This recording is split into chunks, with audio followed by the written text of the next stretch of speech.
Hey y'all, welcome to the channel. Today we're checking out top 10 celebrities who relocated to the UK. For various reasons, these American celebs took refuge in the United Tori Kingdom. Amos. Welcome to Watch Mojo UK, and today we're counting down our picks for the top 10 US celebrities who relocated to the UK. I think throughout this video, I'm gonna rate each person as keep 'em or bring 'em back. If you enjoy this video, please subscribe for more great content. Good For this list, advice. we're focusing on notable American celebs that either lived temporarily in the United Kingdom Burton. or became permanent residents. Okay. Number 10, T.S. Eliot. Until the age of 39, this literary fellow was a tried and true American. T.S. Eliot was born in St. Louis, Missouri, and later received an Ivy League education at Harvard University. In 1914, he was awarded a Merton College Oxford scholarship, which brought him overseas.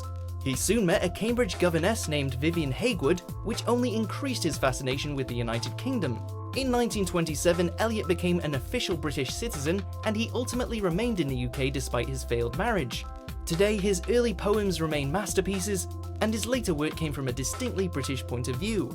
Over the years, Thomas Stearns Eliot heavily influenced UK society, both through his own works and by publishing British writers. I really don't know much about T.S. Eliot. I've definitely heard of him, but he was a schoolteacher in London, where he taught French and Latin. For a poet of his stature, Eliot produced relatively few poems. I recognize this quote from The Hollow Man: "This is the way the world ends, not with a bang, but a whimper." It's from him. All right, okay. Not a big fan of poetry. I'd rather listen to rap if I want to hear words rhyme. Oh, he was involved in anti-Semitism too. Keep him or bring him back? Keep him. Number 9, Henry James. As one of the more notable Never heard transatlantic of him. realists, this man familiarized himself with the United Kingdom during his early years. In fact, Henry James set up shop in London in 1869, shortly before his first novel, Watch and Ward, was published. Just over 40 years later, James received his first of 3 Nobel Prize nominations, with the last coming in 1916, the last year of his life. While these accolades are significant for James's legacy, 1915 was also significant in that he was finally able to become a British citizen before passing away in Chelsea not long after. Henry James. He was a handsome man, regarded as a key transitional figure between literary realism and literary modernism, and is considered by many to be among the greatest novelists in the English language. He was the son of Henry James Sr. and the brother of philosopher and psychologist William James and diarist Alice James. Diarist? She kept a diary? What's a diarist? Hang on. I'm digressing, but what is a diarist? A person who writes a diary. Yeah, okay. The Portrait of a Lady, The Ambassadors, The Wings of the Dove, The Golden Bowl. He had a neurotic fear of sex. His protagonists were often young American women facing oppression or abuse. Keep him and bring him back? You can keep him. He's dead. He's dead. Number 8, Tori Amos. As a 5-year-old, this minister's daughter was the youngest person ever admitted to the prestigious Peabody Conservatory of Music in Baltimore, Maryland. Wow. Nearly a quarter of a century later, Tori Amos released her acclaimed solo debut, Little Earthquakes, surely a classic of early 90s American alternative rock. In 1998, she married an Englishman named Mark Hawley, a sound engineer, and she now records from her Cornwall barn, otherwise known as Martian Engineering Studios. Love it. Love Cornwall. Yay, Cornwall. Tori still spends a lot of time in her native America, but her sound comes from the Celtic Sea, full of UK inspiration. She moved for love. Good for her. To a sound engineer. She loves Cornwall. Love Cornwall. See? Yay, Cornwall. See? Good for her. She seems like a delightful person. Keep her or bring her back? Bring her back! Bring her back. Come on, Tori. Come on. Bring her back. Come on, Tori. Come on. Number 7, Terry Gilliam. Right. In 1969, the Monty Python comedy group arrived on the British scene.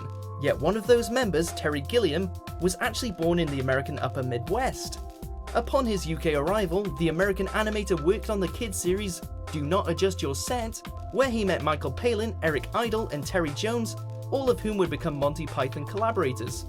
In 1968, Gilliam became a naturalized citizen and embarked on a career that would greatly impact the film industry and UK pop culture as a whole. Due to political concerns, Gilliam further distanced himself from his birth nation by renouncing his American citizenship in 2006.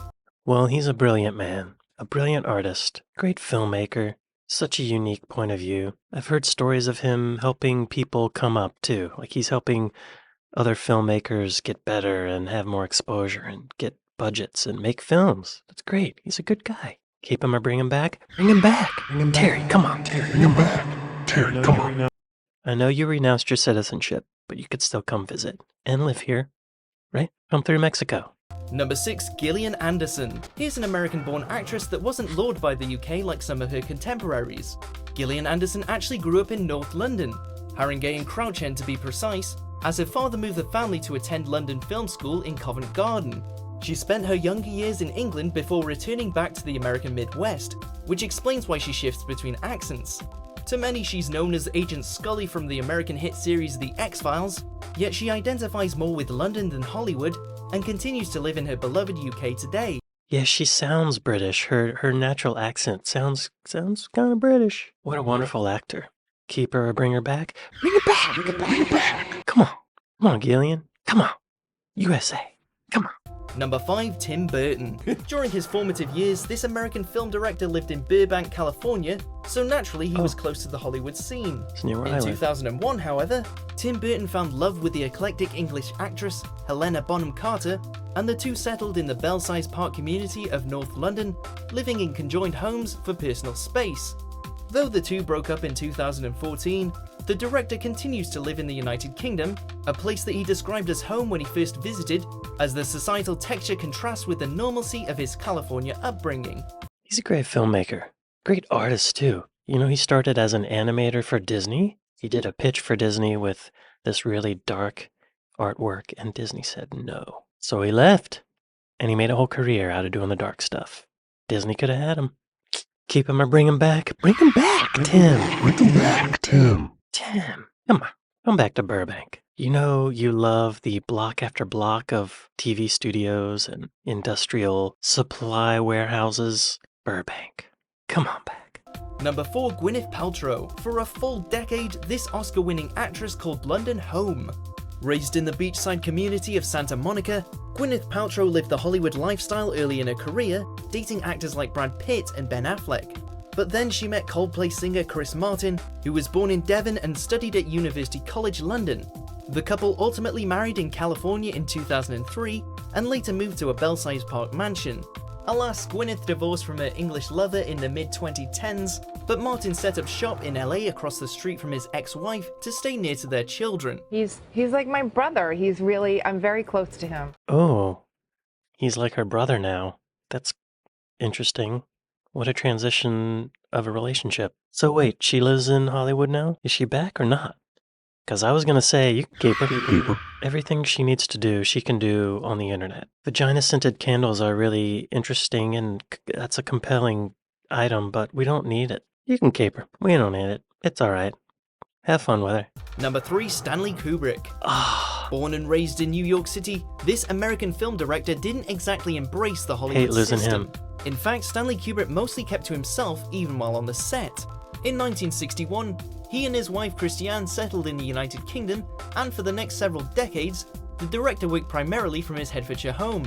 He rarely left England after his relocation, making him somewhat of a mythical character stateside. His work also reflects that change, as while his early films can be considered American classics, films like Dr. Strangelove and Lolita are most definitely British productions. probably my favorite film director, and probably many people's favorite film director. There's a great story about him doing one of his films where he was doing it in America, and so the cinematographer was American. I think it was the movie The Killing, and there was a shot where Stanley Kubrick said, I want to use this particular lens with this aperture, but then after Stanley left the set, the cinematographer changed everything, and Stanley Kubrick did not like that. So basically, Stanley Kubrick preferred working in Britain because the crews there were more team players and would take direction better, whereas in America, everyone was more of an individual and they all want to put their own mark on something. They all have their own point of view and they want to be creative in their own way. Bring him back or keep him. Bring him back. Bring him back. Come on, Stanley. Too bad he died. I guess you're going to have to keep him. I wonder where his body is. Maybe we could have him exhumed. Childwickbury Manor, Hertfordshire. under the shade of his favorite tree. Oh, you know what? Keep him. Rest in peace, Stanley. You deserve it. Let's not dig him up and bring him over. Number 2, Madonna. By the late 90s, this American musician had long been in the spotlight. On the flip side, Guy Ritchie of Hertfordshire had just begun his film career after releasing Lock, Stock and Two Smoking Barrels. After meeting at a party hosted by Sting a few months earlier, as fate would have it, the movie's soundtrack would be released on Madonna's label, Maverick Records. This meeting of the minds ultimately led to romance. When the couple married in 2000, they settled in the UK, taking up residence in the illustrious Ashcombe House of Wiltshire, and when they divorced, Madge relocated to London's Marylebone community, where they had previously purchased a £7 million 10-bedroom Georgian townhouse. Madonna. Keep her. She's good. Stay over there. Number 1, Kevin Spacey. As a true Renaissance man, the New Jersey native has conquered Hollywood and Broadway. In 2003, Kevin Spacey's professional success led him to London, as he became the artistic director of the legendary Old Vic Theatre. The experience had a profound effect on Spacey, stating that it gave him a whole new perspective.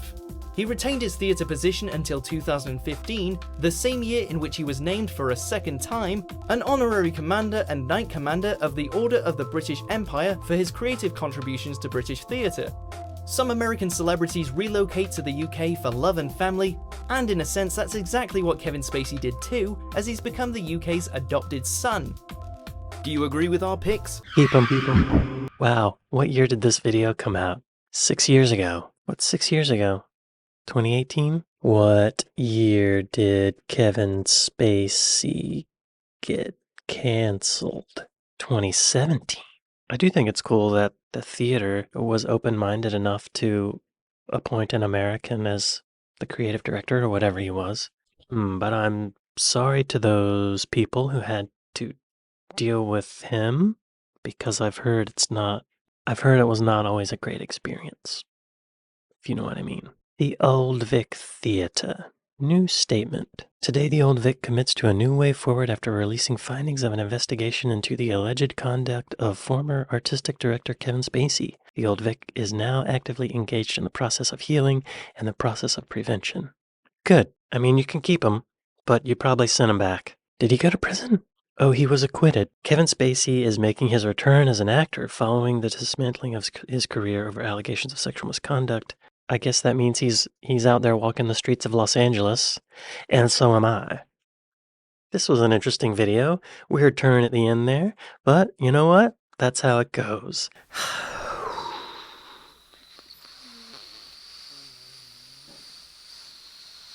All right. Yeah, thank you all for watching this with me, and I'll see you next time. Later.